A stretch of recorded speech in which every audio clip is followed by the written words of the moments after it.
আসসালামু আলাইকুম। গতকালকে আমাদের যে হংকং চায়নার সাথে যে খেলাটা ছিল, ফুটবল খেলা, আমরা দুর্ভাগ্যক্রমে হেরে গেছি। লাস্ট সেকেন্ডে একটা গোল হওয়ার কারণে আমরা ম্যাচটা হারছি।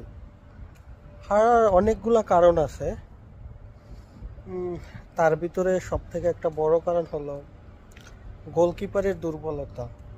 ওইটা যেমন আছে, দেন ডিফেন্সের দুর্বলতা আছে। এই সব কিছুকে ছাপিয়ে কোচ যে কাজটা করছে, ওইটা সব থেকে একটা খারাপ কাজ হয়েছে। কারণ ভালো ভালো যে প্লেয়াররা ছিল তারা কিন্তু বেঞ্চে ছিল। 60 মিনিট পরে তাদেরকে নামানো হয়েছে, আগে তাদেরকে নামায় নাই, যার কারণে আমাদের এই অবশেষটা হয়েছে। আমরা ম্যাচটা হেরে গেছি। প্রথমে বাংলাদেশ একটা ফ্রি কিক গোল করছে।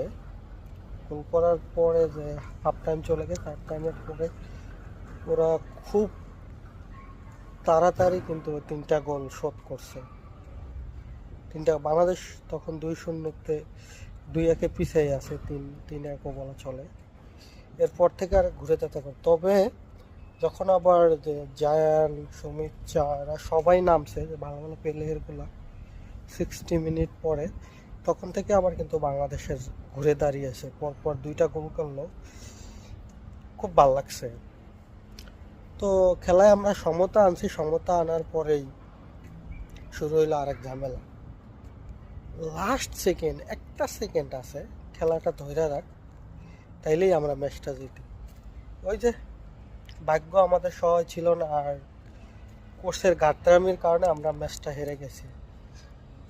তবে সবথেকে এটাই বলতে পারি যে বাংলাদেশের দর্শক যারা আছে ক্রিকেট থেকে মুখ ফিরিয়ে এখন ফুটবলের দিকে নজর দিতেছে।